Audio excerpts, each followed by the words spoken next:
I don't even know where to begin with this one, because what happened after Martinsville wasn't just a bad day for Bubba Wallace. It turned into a full-blown public reckoning. And the person who kicked it all off?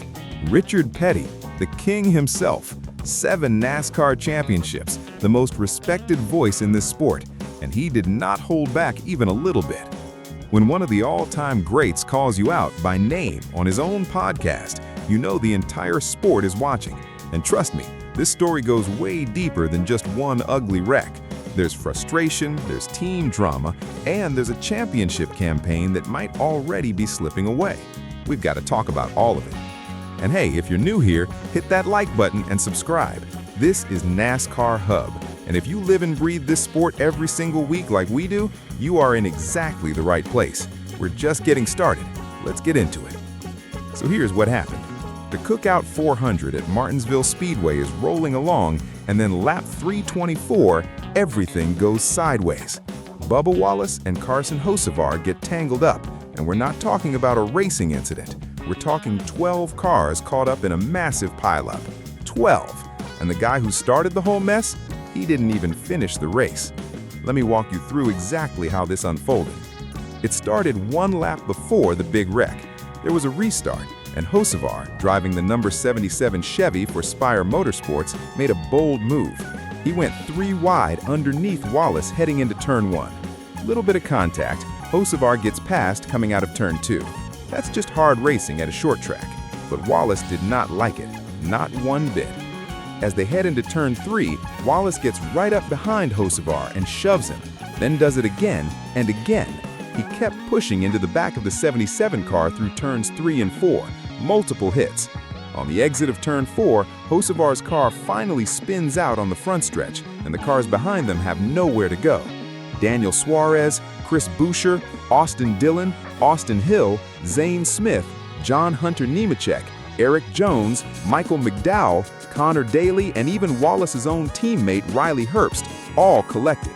A massive chunk of the field, wiped out in seconds. Now here's the thing.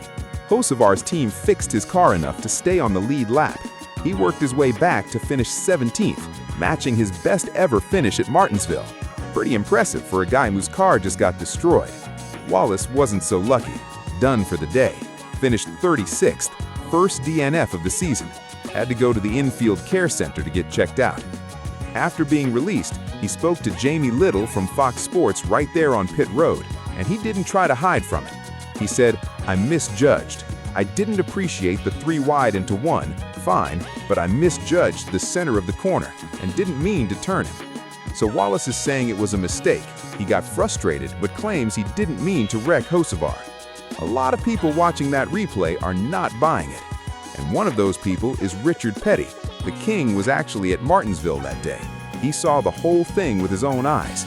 And on Monday, he went on his podcast, the Petty Race Recap, and he was not having it. His co-host, Dale Inman, tried to soften it, said Bubba kind of got into the 77. Petty fired right back. Kind of got into him. He just drove on in there and knocked the door out of him. That is about as blunt as it gets.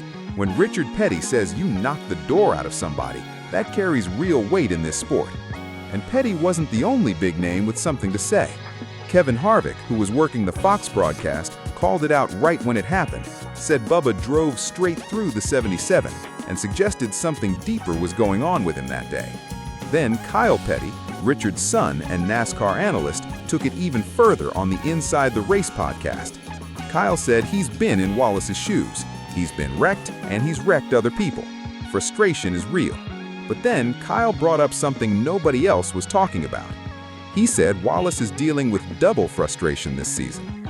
First, a rough day on track, but second, and this is the part that stings, his own teammate Tyler Reddick has been absolutely dominant. Reddick became the first driver in NASCAR history to win the first 3 Cup Series races of the season. He won 4 of the first 6 races. That is unheard of. Kyle Petty said that kind of thing eats at you on the inside. He said watching your teammate run circles around the field, you race your teammates, you want to be top of the heap in your own organization. And when you're not, that frustration builds. So the idea is, Wallace wasn't just reacting to one 3-wide move.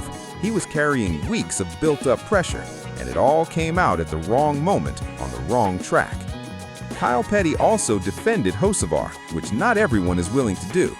He said people like to blame Hurricane Hocevar for everything because of his aggressive reputation, but this time, Hocevar did nothing wrong. Kyle said going 3 wide at Martinsville is hard racing. It is not cause for what we saw in that replay. Even Steve Letarte had a take. He believes Wallace meant to hit Hocevar, just not reckon. Said Wallace misjudged how hard he was on the gas, that it was supposed to be a Martinsville bump, not a demolition, but he pushed it way too far. Now here's the most painful part of this whole story, and it came from inside the team. Freddie Kraft, Wallace's spotter, the guy up in the tower, went on the Door Bumper Clear podcast and was brutally honest. He said there's not really any sugarcoating about it. I gotta take Bubba for his word. He said he misjudged, and if he misjudged, it was a really bad misjudgment, and it hurts. Then Kraft laid out exactly how much damage this one moment did to their season. He said they went from 3rd in points, 3rd, now tied for 8th with 5 other guys, essentially sitting 11th, and that can't happen. Think about that.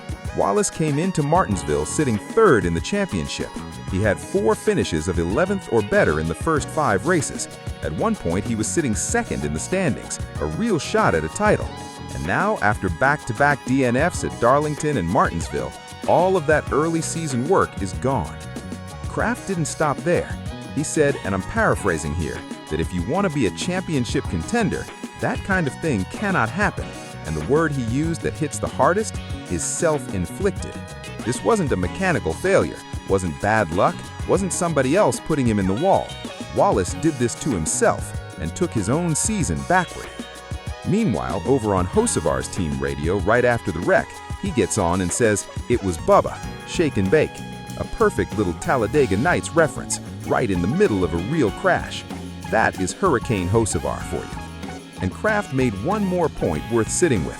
He said Martinsville doesn't owe you anything. You can be great there one week and terrible the next. Wallace knows that. Martinsville is his favorite track. He's won 2 Truck Series races there. But on Sunday, it bit him harder than anywhere else could have. So when you step back and look at it all, this isn't just a bad weekend. This is a turning point. A season that looked like it was building towards something real is now on life support. The King called him out, his own spotter laid out the damage, and the championship math just got a whole lot harder. That's the thing about NASCAR. One moment can change everything. Now I want to hear from you. Do you think Wallace meant to wreck Hocevar, or was it really just a misjudgment? And can he turn this season around before it's too late? Drop your thoughts in the comments. Let's talk about it.